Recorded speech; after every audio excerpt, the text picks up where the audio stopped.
Well, to discuss the situation on the ground and to get some reaction to Jens Stoltenberg, we're now reaching out to Daniel Bilak. Mr. Bilak is a Canadian lawyer who now lives in Ukraine, has been fighting as part of that country's Territorial Defence Forces. Daniel, good to see you again. Nice to be on your show. Listen, I want to begin with your reaction to what we just heard from Jens Stoltenberg, this acknowledgement that Russia is trying to punish Ukrainian citizens by robbing them of heat, water, and electricity in winter. What's your reaction to that? Well, I have to tell you, Michael, I'm getting tired of how shocked and appalled and standing with Ukraine and will support Ukraine to the end. NATO politicians and secretaries general and others are getting. I mean, when I'm in my bomb shelter with my children, when the rockets are flying overhead and taking out our critical infrastructure, I haven't had heat and electricity in my home for the last 4 days. I'm clearly not at home right now. I don't understand. I do not understand why NATO can warn Putin about catastrophic consequences when he alludes to the use of nuclear weapons, and he backs down right away. And why they can't do that when he's trying to create the largest humanitarian crisis in Europe since the Second World War. 10 million people without heat and water. Why can't NATO tell him you will be faced with catastrophic consequences unless you stop? We don't need reaction to the bombings. We need action ahead of the bombings. Very simple. Something like, your cruise missiles are being fired from the Black Sea. We're going to take those ships down. We are going to take out and eliminate military bases in the occupied territories of Ukraine. We are going to put even more brutal sanctions to take down your economy so that you can't wage war. I mean, this is the only language he understands. Being shocked and concerned and everything else is great. But when NATO responds with generators to these kinds of attacks, it's not going to stop him. I'm not being ungrateful. I'm very grateful for generators. We need them for our hospitals, et cetera, et cetera. But this is not going to save Ukraine's critical infrastructure and our electricity grids and our power heating systems, et cetera, et cetera. We've had 16,000 rockets fired at us since the start of this war. 97% of them have been fired at civilians. You're dealing with a terrorist. You're dealing with the terrorist state.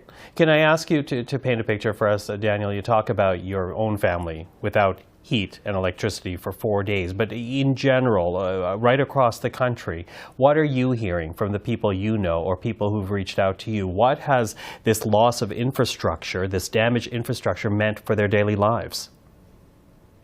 Well, it clearly affects. I mean, a lot of the people are without heat, water, electricity. It means that it makes it harder to get food. It means it harder to find water. The supermarkets clearly have to clear out their frozen goods and their refrigerated goods sections. They're not going to restock them. I live in a village in a municipality outside of Kiev, so it's easier for me. And it's much harder for people who live in cities. If you're living in an apartment building on the 10th, 11th, 12th, 20th floor, that's quite a hike for you every day up and down those stairs. And you can only carry so much when you come into your apartment, and it's enormous suffering. I mean, you have doctors performing surgeries with battery lamps on their heads. That's the only electricity that they have in the operating room. How do you call for an ambulance if you have an emergency at home? I mean, it goes on and on and on. It doesn't mean that people are panicking. It doesn't mean that, it does mean that people are afraid. It does mean that people are concerned, but it means that people are not going to give up. I mean, Ukrainians are resilient, they're resistant, and they're resolute. And the people are determined that Vladimir Putin is not going to drive them out of their country. I heard you list off the actions that you'd like to see. But obviously NATO is trying to walk still this fine line between supporting Ukraine, holding back Russia, but also not be seen as a direct combatant in this war. What do you say to that kind of language, that kind of rationale? Look, he has not weaponized, Putin has not just weaponized winter, he has weaponized NATO's fear of escalation. You can be risk informed, which is a rational response, proportionate response, or you can be risk adverse, which is a recipe for inaction. And, you know, they moved very quickly when he started talking about nuclear weapons. NATO is already a combatant because Putin has made NATO a combatant. Instead of giving his soldiers guns and proper equipment, he is supplying them with pamphlets entitled Conclusions in the War with NATO in Ukraine.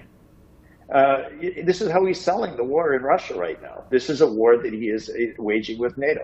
So, I mean, you can make all the excuses you want and you can be afraid of escalation. But, you know, the West and NATO was not afraid of escalation when he started to allude to nuclear weapons. This is the only language this guy understands. And if you are not going to be tough, he sees any form of compromise, any form of inaction as a form of weakness, and he will just double down. So at the very least, Michael, we need the West to double down on the military equipment we need to finish this war. And, you know, if we're only going to get generators and this kind of support for the bombings that are still coming, we're all waiting for the next wave to come. And he's going to have wave after wave. I don't know what's going to be left of the country. But we will continue to fight. Mm-hmm. And what we need is long-range weapon systems. We are being bombed from 1,000 miles away. Apologies, Daniel, but quickly. In the Caspian Seas, in the Caspian Sea and in the Black Sea, and we're limited to shells of 60 miles. So give us what we need. Let us get this job done. Let us finish this war, and we can move on. Daniel, I'm sorry we're out of time, but really always appreciate you coming on. Thank you for that, Daniel Bilak. Thanks very much.